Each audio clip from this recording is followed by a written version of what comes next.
Buenas noches, hermanos. Nuevamente estamos a través de este medio saludándote. Es la segunda semana que tenemos aquí en California de estar viviendo este periodo donde nos estamos quedando en casa voluntariamente.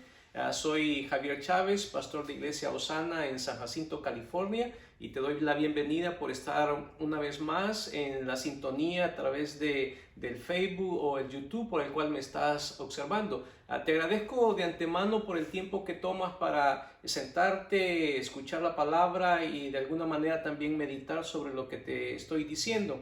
Para nosotros es un privilegio realmente conectarnos y llegar hasta tu casa y saber que estás diligentemente interesado en conocer la palabra y también interesado en que tu fe pueda crecer. Yo creo que estos tiempos en los cuales estamos viviendo, la palabra que más probablemente has oído es la palabra crisis.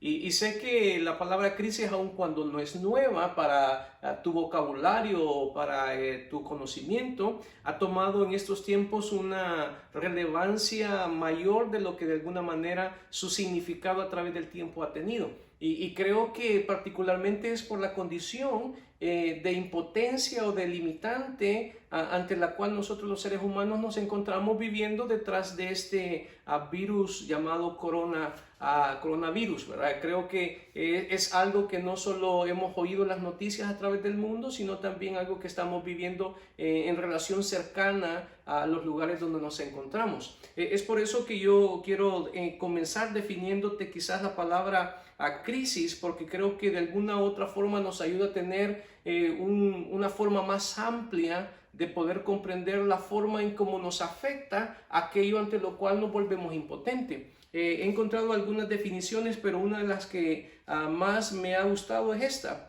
Una crisis es la reacción conductual, emocional, cognitiva y biológica de una persona ante un evento precipitante que se constituye en un estado temporal de trastorno, desorganización y de necesidad de ayuda. Es decir que esta definición está estableciendo que no solo te afecta mentalmente, emocionalmente, internamente, sino también te afecta en la manera en cómo vives tu vida organizada. Estoy seguro que a todos, sin lugar a duda, el quedarnos en casa y no tener la rutina que hemos tenido nos ha desarmado. De una u otra forma nos sentimos raros de estar en la casa, o de alguna otra manera nos sentimos incómodos, ¿verdad? Por la rutina que de alguna manera nos encontramos a través de nuestro tiempo realizando de una manera natural. Sin embargo, yo creo que este elemento de la crisis, en la cual de alguna manera se está mencionando constantemente, afecta el comportamiento y la conducta de las personas. Y creo que tú has visto esto a través de la televisión, a través del internet, cómo esto ha afectado en cuanto a aglomeraciones en lugares para poder abastecerse. Parte de ello creo que es la situación en la que nos encontramos. Por ello, yo quiero pensar contigo lo que dije hace algunos días atrás en relación acerca de la crisis. Y creo que la crisis, en un sentido, ¿verdad? En un sentido es la parte que robustece nuestra fe. Y no solo nos ayuda a tener una fe fuerte, sino realmente es el mecanismo en cómo Dios utiliza estas circunstancias en la vida para que nosotros podamos de alguna manera evaluar nuestra vida espiritual, nuestra proyección misma en el camino del Señor, y particularmente también nuestra condición en relación a las demás personas de la cual de alguna manera cotidianamente nos relacionamos. Es por eso que lo que vamos a hacer ahora, quiero comenzar contigo una serie acerca de la fe, ¿verdad? Estos elementos que de una u otra manera necesitamos particularmente en estos tiempos a ponerle atención y tomar en serio que lo que Dios está permitiendo en la vida nuestra es que uno pueda hacer una evaluación. Y yo te propongo una serie, un nombre para esta serie: La fe florece en tu vida con la crisis.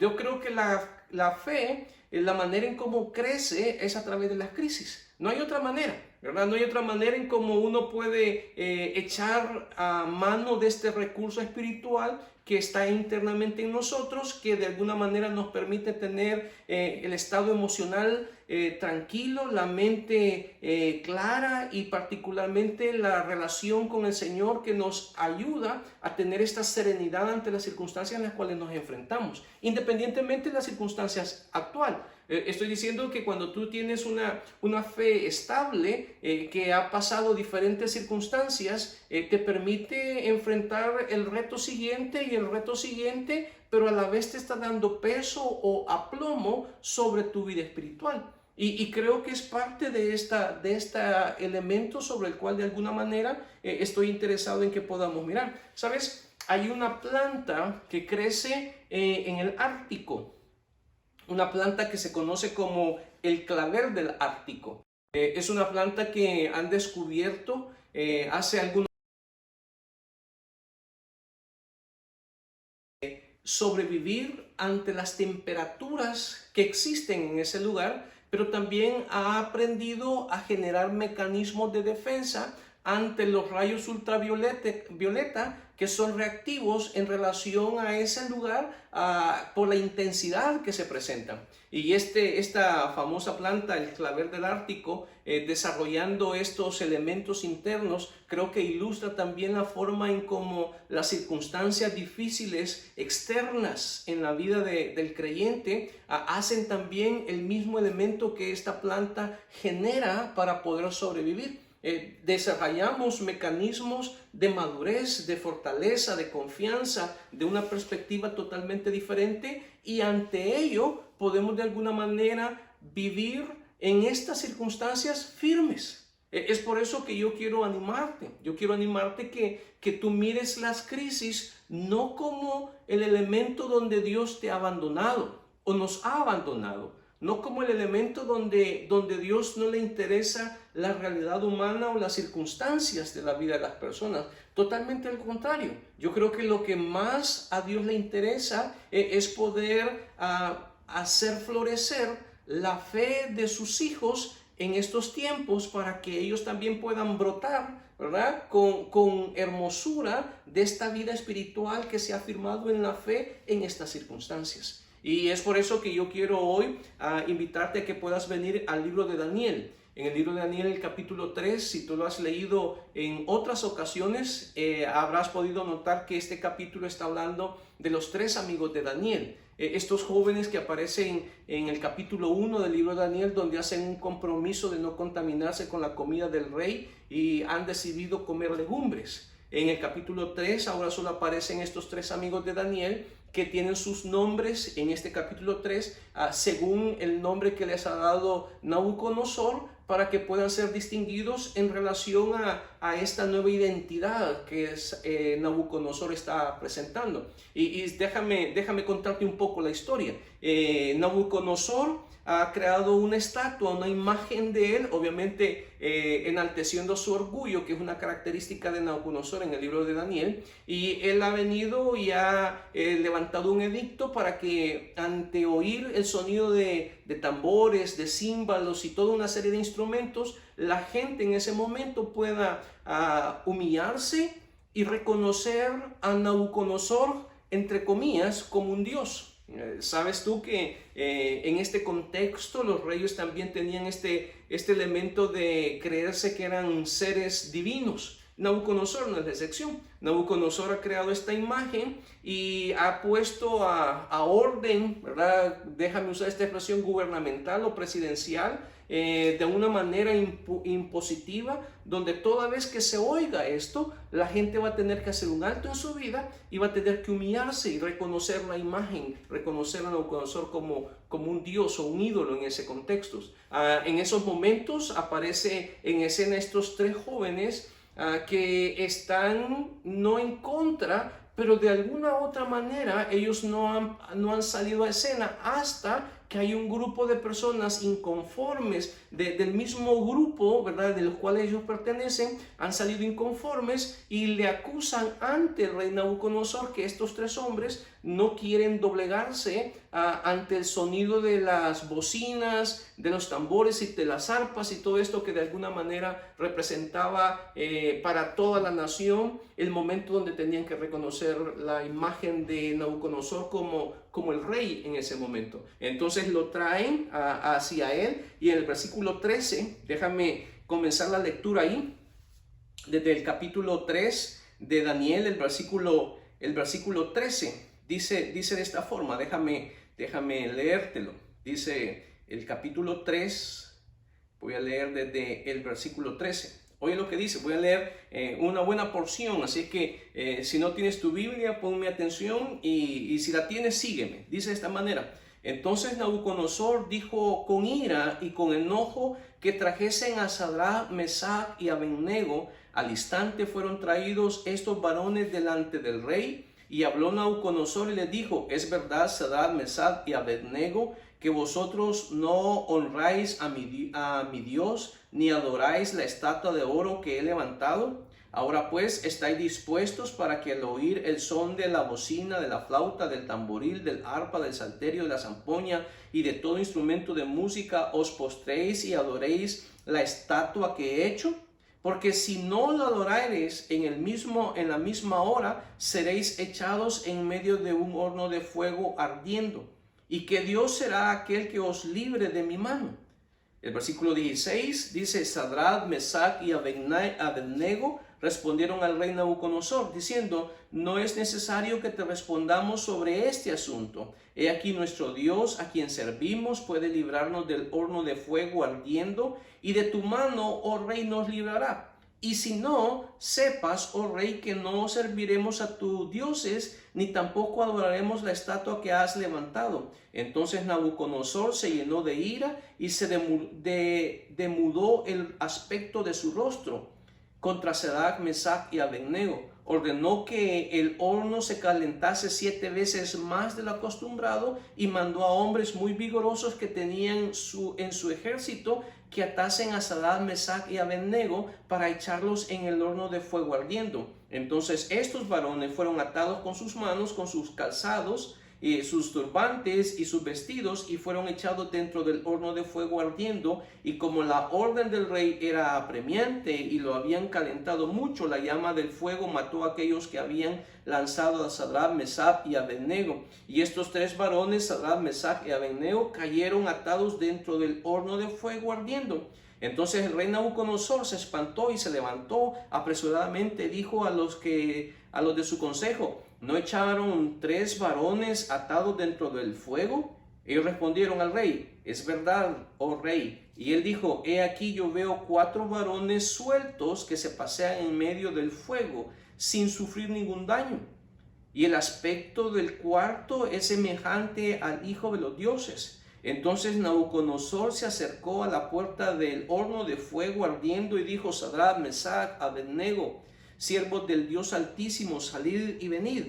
Entonces Sadrach, Mesach y Abednego salieron de en medio del fuego, y se juntaron los sátrapas, los gobernadores, los capitanes y los consejeros del rey para mirar estos varones cómo el fuego no había tenido poder alguno sobre sus cuerpos, ni aún el cabello de sus cabezas había quemado, sus ropas estaban intactas, ni siquiera olor de fuego tenían.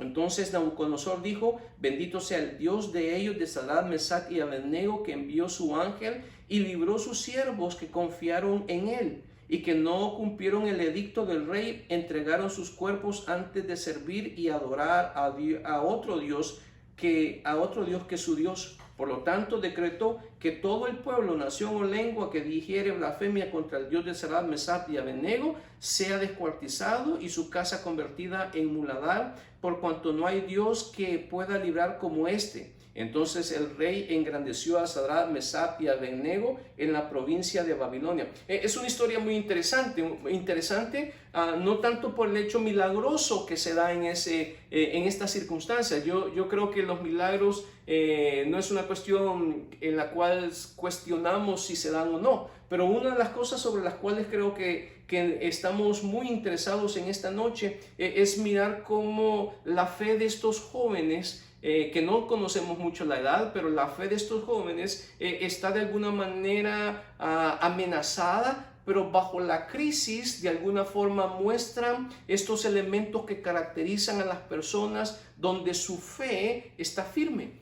Y creo que este es uno de los elementos vitales hoy en día en lo que nos encontramos.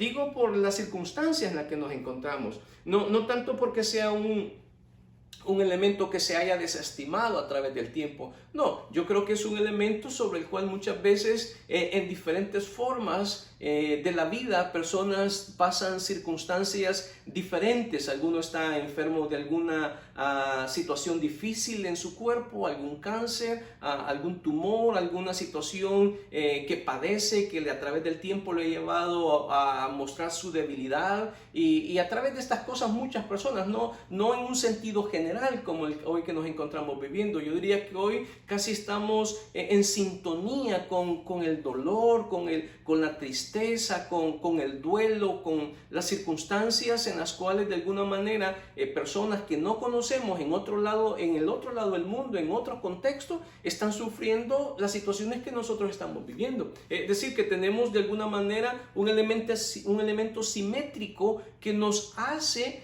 pensar en este elemento de la fe como un elemento relevante. Es por eso que parte de lo que quiero mostrarte en esta noche tiene que ver con principios de los cuales creo que es el momento donde nosotros debemos de apoderarnos, de abrazarlos, porque son los principios que nos ayudan a nosotros a tener de una u otra manera los elementos claros de lo que implica tener una fe que puede sobrellevar las circunstancias, las situaciones difíciles. Y creo que uno de los principios muy básicos que quiero mostrarte tiene que ver con la humildad. La humildad en el temor de Dios a través de las circunstancias. Creo que la crisis lo que hace de una u otra manera es llevarnos a tener una actitud de humillación, una actitud de humildad. Y creo que esta actitud de humildad a veces está condicionada por las circunstancias en las que nos encontramos. Lo que tienes en este momento, este hombre Nabucodonosor está imponiéndose con el poder que tiene como ser el rey, y está de alguna u otra manera no solo generando lo que la crisis genera, temor y miedo, sino que está imponiendo lo que de alguna manera ellos no están dispuestos a negociar. Él está pidiendo que al oír este sonido de bocinas, de salterios, ellos en ese momento reconozcan a Dios, a Él, ¿verdad? Y puedan humillarse y puedan darle adoración. Y en ese momento las circunstancias bajo las cuales se encuentran podría causar una humillación. Y creo que es similar, ¿verdad? Yo creo que es similar ahora en la que nos encontramos, la crisis en la que nos encontramos, este famoso virus, el corona, ¿verdad? Que de alguna manera el COVID-19 es como se ha distinguido, está causando en la vida de muchos, no solo de creyentes, sino de muchas personas que tengan esta actitud de humillación. Es ahora muchas personas están buscando a Dios en sus cuartos, en sus casas, de alguna manera buscando una forma de cómo quebrantarse, o se quebrantan ante Dios, ante la impotencia. Y no necesariamente son cristianos. Muchos de los que probablemente también como creyentes son aquellas personas que no conocen al Señor. Pero bajo estos elementos donde la imposición, si me deja usar esta expresión, lo imperativo de lo que de alguna manera no tenemos el poder para contrarrestar, nos lleva a humillarnos. Pero sabes, esta no es la humillación correcta. Yo creo que la humillación correcta funciona cuando tú te humillas ante aquel que reconoces sin que te dé miedo. Y esto creo que es la humillación correcta. Yo creo que nos humillamos ante Dios no por la situación en la que nos encontramos. Es decir, no es empujado por lo cual me hinco y por lo cual pido a Dios. No, es por entender quién es Dios que me lleva a humillarme. Y son dos cosas totalmente diferentes. Yo creo que una razón por la cual necesitamos humillarnos en estos momentos no es por el temor de lo que nos pueda causar este virus. Te he dicho muchas veces, no lo desestimo, ¿verdad? Pero la realidad es que muchas veces, bajo estas semanas o bajo estos días, muchos nos estamos acercando a Dios con temor por lo que nos puede pasar por el virus. Y perdemos de vista la razón por la cual deberíamos acercarnos, y es por Dios. ¿Sabes? Yo creo que has leído en un texto de la Biblia, en los Evangelios, donde hay que tener temor no al que mata el cuerpo, sino el que tiene poder para destruir el alma. Y este es Dios. Yo creo que una de las razones por las cuales necesitamos de alguna manera aprender que la fe crece y florece es en estos tiempos. Yo creo que estos tiempos son los tiempos donde nuestra fe se encuentra abonándose por lo que sentimos, y nos permite de alguna manera considerar las razones que me llevan de alguna u otra manera a buscarle al Señor. Quizás muchas personas creyentes no han tenido un acercamiento tan genuino, tan profundo, un quebrantamiento tan real, una sinceridad tan profunda a través del tiempo como por estas circunstancias. Y creo que una de las razones por las cuales nos encontramos mirando esto es porque uno de los elementos que hace florecer la fe es cuando tienes una clara perspectiva ante la razón por qué te humillas. Y una es humillarse ante Dios por quién es Él. Independientemente de lo que vivimos, independientemente de lo que pasamos, independientemente de lo que nos encontramos, humillarnos ante Él. Y creo que sabes muy bien que la palabra humillarse no tiene que ver mucho con la posición o la condición, sino más bien con el saber quién tienes delante, por lo cual decides humillarte. Y es por eso que ese es uno de los principios en este versículo del 13 hasta el versículo final.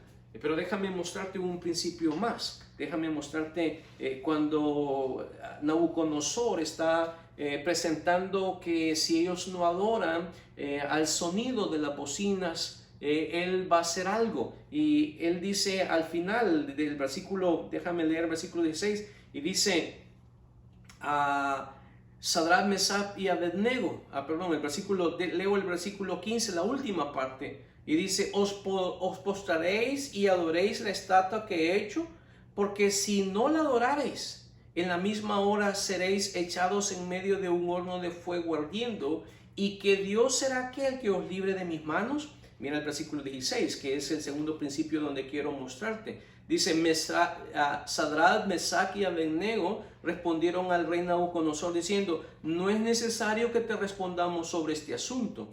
He aquí nuestro Dios a quien servimos puede librarnos del horno de fuego ardiendo, y de tu mano, oh rey, nos librará. Así, y si no, sepas, oh rey, que no serviremos a tus dioses, ni tampoco adoraremos la estatua que has levantado. ¿Sabes? Este es el segundo elemento sobre el cual creo que nuestra fe se mira abonada en los tiempos de crisis. Creo que un segundo elemento, además de la humillación que de alguna manera genera por el temor de Dios, es decir, la verdadera humildad es parte del temor de Dios, pero creo que el segundo principio sobre el cual de alguna manera nos encontramos es el anhelo de glorificar a Dios. ¿Sabes? Creo que la postura, si te sitúas en la escena, la postura de ellos ante la amenaza verbal, ante el poder de Nabucodonosor, no les inmuta, es decir, no les cambia, no les afecta. Y te recuerdo que la crisis, su definición es que afecta el aspecto conductual, el aspecto emotivo, el aspecto interno, desorganiza a las personas, es decir, que de alguna manera hace que uno tenga una inestabilidad en estas áreas. Estos hombres no se encuentran de esa manera. Estos hombres se encuentran ecuánimes ante las circunstancias en las que se enfrentan, y una de las cosas sobre las cuales no negocian es el hecho donde no pueden discutir si Dios puede o no puede salvarles. Eso es lo que dice el versículo 16, y te lo recuerdo, dice de esta manera, dice: respondieron al rey Nabucodonosor diciendo: no es necesario que te respondamos sobre este asunto. He aquí nuestro Dios, a quien servimos, puede librarnos del horno de fuego. Esa es su posición. ¿Sabes? Su posición esencial en estos momentos es glorificar a Dios en su vida, que es más importante que preservarla. Déjame volvértelo a decir. El anhelo de ellos es glorificar a Dios como un principio. Es decir, que la fe crece en los tiempos de crisis cuando encuentras que la razón de tu vida esencialmente está basado sobre glorificar a Dios. Y ellos en estos momentos lo que están estableciendo es que glorificar a Dios en su vida es más importante que salvarla. Es por eso que de alguna manera no se encuentran nerviosos, temerosos, porque han llegado al momento donde están convencidos de estar seguros que Dios les va a ayudar. Y sabes, esta es parte de una realidad. El convencimiento que uno llega a tener te da la seguridad de la manera en cómo Dios puede obrar. Y déjame decirte, Dios casi nos lleva siempre a circunstancias extremas. A circunstancias extremas donde lo último que nosotros esperamos es que Dios nos ayude. Lo último, es decir, ya se ha perdido toda esperanza, se ha perdido todo aliento, y Dios actúa. Déjame ir rapidito a un texto en la Biblia que se encuentra en 2 de Corintios en el capítulo 1. Déjame ir rápido a 2 de Corintios. 2 de Corintios capítulo 1. El apóstol Pablo está contando a los de Corintio las circunstancias en las que se ha encontrado, y él va a hablar similar a la experiencia que están viviendo estos hombres en Daniel capítulo 3. Fíjate lo que dice el versículo 8, 2 de Corintios capítulo 1, versículo 8. Porque, hermanos, no queremos que ignoréis acerca de nuestras tribulaciones que nos sobrevino en Asia, pues fuimos abrumados sobremanera más allá de nuestras fuerzas, de tal modo que aún perdimos la esperanza de conservar la vida. Pero tuvimos en nosotros mismos sentencia de muerte, para que no confiásemos en nosotros mismos, sino en Dios que resucita a los muertos, el cual nos libró y nos libra, en quien esperamos que aún nos librará de tan grande muerte. La imagen que tienes en este momento de la vida del apóstol Pablo bajo la situación extrema donde su fe se ha mantenido, pero él ha dicho: hoy nos morimos, este día nos vamos a morir. Y están tan convencidos que se van a morir que dice: la única razón por la que estamos es porque Dios ha querido esto. Y sabes, yo creo que la última parte de este versículo, del versículo 9, porque tuvimos en nosotros mismos sentencia de muerte, para que no confiásemos en nosotros mismos, sino en Dios. ¿Sabes? Creo que la manera en cómo la fe nos lleva a glorificar a Dios es cuando nosotros hemos perdido la confianza en nosotros mismos. Es decir, que cuando tú y yo confiamos en nosotros mismos, Dios no puede obrar. Dios no puede obrar. porque son nuestras capacidades, son nuestras habilidades, es nuestro ingenio, es nuestra inteligencia, son nuestros recursos, son nuestras conexiones, nuestras amistades, somos nosotros. Pero el apóstol Pablo está diciendo, cuando realmente esperábamos que de alguna manera nos sacaran adelante nuestros amigos, nuestros conectes, nuestros auxilios de otras personas, y llegamos a la conclusión, Dios no nos va a sacar de esto, es cuando Dios intervino. ¿Sabes? Yo creo que es de esta manera. Cuando tú y yo perdemos la confianza en nosotros mismos, es cuando Dios actúa. Pero cuando tú y yo confiamos en nosotros mismos, es cuando Dios no actúa. Y creo que esa es parte de esta realidad. ¿Sabes? Parte de esta realidad es que la fe nos lleva a tener este elemento extremo en nuestra vida. Quizás para ti, en relación a la circunstancia en la que nos encontramos, quizás sea extrema. O quizás si has podido sobrellevar algunas dificultades, algunas situaciones personales, de salud, de algunas situaciones que has experimentado en esta vida difíciles, quizás ya estás, yo diría, con la capacidad de decir, Dios me va a sacar adelante porque lo he visto obrar hasta el último momento en mi vida. Y lo ha podido hacer. Es decir, es el mecanismo en cómo Dios obra. Él no nos saca al principio de la situación, sino que muchas veces nos permite llevar hasta el último extremo, hasta donde nosotros no podemos confiar en nosotros mismos, entonces Él va a actuar. El apóstol Pablo lo dijo en 2 de Corintios, en el capítulo 12, cuando está hablando de sí mismo, cuando está hablando de si se podría gloriar en las cosas que ha visto. Él dice, no me voy a gloriar de esto. Y dice acerca de su enfermedad, que es como el látigo que le ha molestado a través del tiempo. Él está diciendo en ese momento, no me voy a gloriar en estas, me voy a gloriar en una sola cosa, en mi debilidad. Porque Dios ha dicho, bástate en mi gracia, porque mi poder se perfecciona en tu debilidad. Y creo que esta es la realidad. Creo que la manera en cómo nuestra fe crece es bajo esas circunstancias, las crisis, en las cuales de alguna manera nos lleva hasta lo extremo. Y quizás estamos viviendo situaciones extremas, no salir de nuestra casa. Y quizás tú dices, no hermano, esto no está difícil. Quizás has estado en un ambiente donde fue conflictivo, o en un país donde eran guerras o situaciones difíciles. Pero la realidad es que la fe así crece. La realidad es que la manera en cómo el creyente gana peso, aplomo, cómo se afirma, es cuando entiende que su razón principal es glorificar a Dios y no salvar su vida.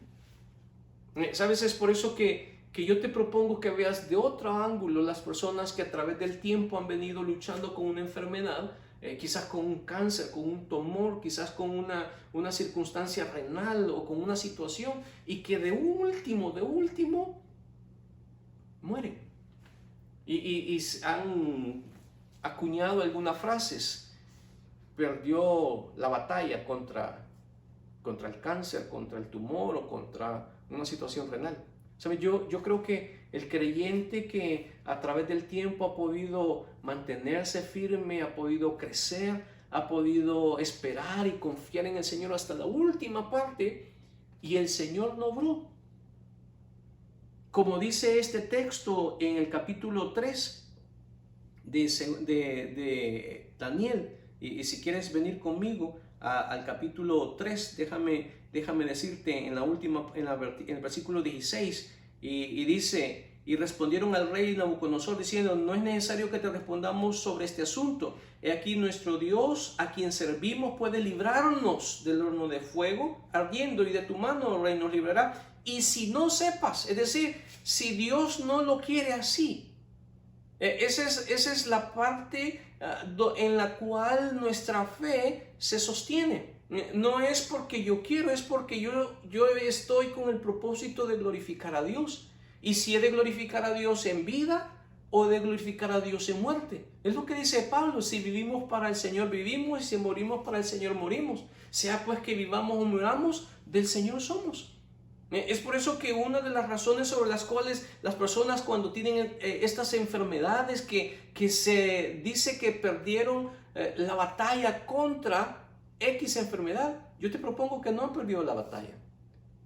Yo creo que te propongo que han glorificado a Dios hasta el último momento esperando que Él obre. Y sabes, esa es la manera. Sabes, yo creo que esa es la manera en cómo las circunstancias hacen de alguna manera una fe más vigorosa, más fuerte. No es la victoria, no, es el propósito por lo cual Dios permite las circunstancias. Y el propósito es glorificarlo a Él. Déjame terminar y déjame mostrarte un último principio en relación a lo que nos encontramos mirando. ¿Sabes? Esta sección desde el versículo 6 donde estamos, en estos momentos ellos están totalmente definidos, es decir, nos vamos a morir si Dios quiere. Pero antes de eso queremos que sepas que no te vamos a servir a ti, a tu Dios y a ti, no te vamos a servir. Esta forma de rebelarse generó en Nabucodonosor una expresión que se mira similar a la forma en cómo Satanás reacciona ante los hijos de Dios. Si tú puedes mirar en Apocalipsis capítulo 12, donde el versículo 12 está diciendo de que ha llegado la hora para la tierra y Satanás ha salido, ¿verdad?, airado contra los hijos de Dios. ¿Sabes? Es la misma condición, es decir, es Nabucodonosor como un tipo de Satanás en contra de la fe del creyente. Pero la última parte donde ellos están definiendo, hay una expresión en el capítulo 3 del versículo 16 en adelante. Fíjate, dice en el versículo 18, y si no sepas, oh rey, que no serviremos a tu Dios, ni tampoco adoraremos a la estatua que has levantado. La pregunta es, si no adoran a la estatua que has levantado, entonces, ¿a quién adoran?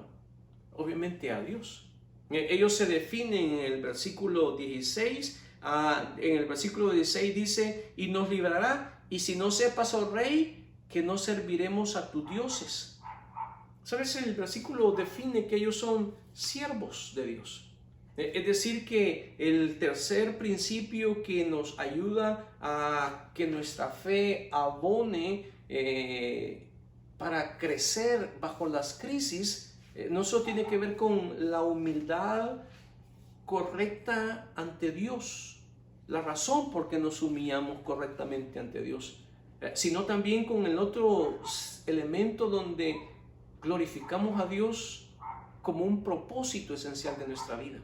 Pero sabes, el elemento tercero que yo pienso que está aquí como un principio es que el amor a Dios se afirma en las crisis.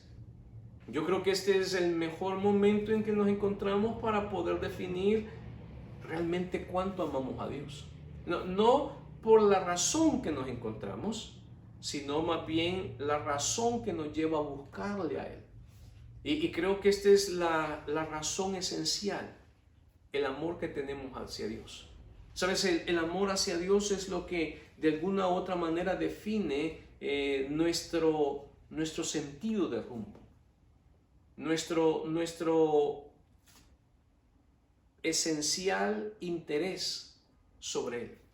No sobre lo que Él puede hacer, no sobre lo que queremos y esperamos que Él haga, sino lo que realmente me lleva a mí a buscarle a Él. Y es el amor.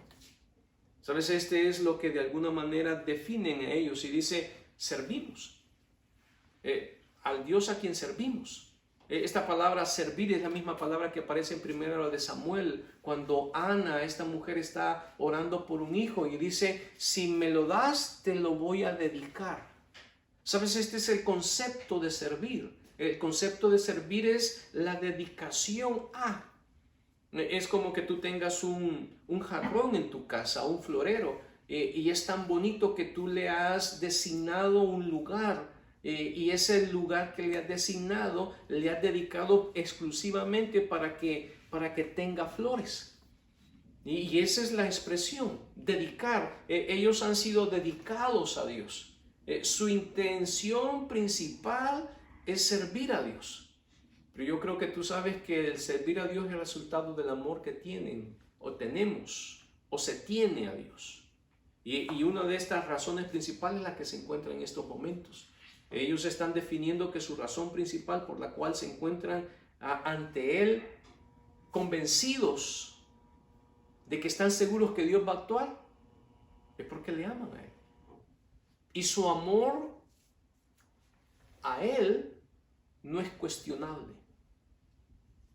No es si Dios lo va a hacer y si no lo hace. No, es firme en relación a las circunstancias. ¿Sabes? Son momentos difíciles en los que nos encontramos. Pero dentro de los momentos difíciles que nos encontramos, Dios está permitiendo que estas circunstancias nos ayuden a nuestro crecimiento. Obviamente si tomas esto desde la perspectiva bíblica. Si miras que el momento en que nos encontramos no es que Dios te ha abandonado, sino que está interesado en que tengas una actitud de humildad basada en el temor correcto hacia la persona correcta, no a las circunstancias, sino también que puedas entender que una de las razones principales de estas circunstancias es que Dios sea glorificado en tu vida. Y si esto implica en algún momento una circunstancia difícil, entonces es un propósito de esto. Y la última es tu amor hacia Dios, afirmado bajo las crisis que de alguna manera nos encontramos. Yo quisiera terminar orando por ti, por lo que nos encontramos viviendo y las personas también que se encuentran viviendo en diferentes partes de este mundo bajo estas circunstancias. Señor, te agradecemos por tu amor hacia nosotros. Y hoy en esta noche, Señor, unidos con muchos hermanos, entendiendo las situaciones difíciles que se viven en diferentes partes de este mundo, entendemos que solo tú puedes ayudarnos, Señor. Solo tú puedes obrar bajo las circunstancias y bajo las necesidades en las que este mundo se encuentra, amenazado, atemorizado y yo diría encerrado bajo este virus, Señor. Pero hoy te rogamos que tu poder lo debilite y que gane terreno sobre la vida de los cuerpos de aquellos que están con el virus, Señor, peleando la batalla, luchando. Yo te ruego que tú les des victoria sobre esto, Señor, y que tú sanes a las personas que se encuentran en diferentes partes del mundo y que tú les ayudes, Señor, a seguir adelante. Gracias, Señor, por tu amor y por tu misericordia. En tu nombre oramos, Jesús. Amén y amén. Hermano, gracias por tu tiempo, gracias por venir al Facebook, conectarte y estar pendiente. Vamos a estar conectándonos el jueves nuevamente.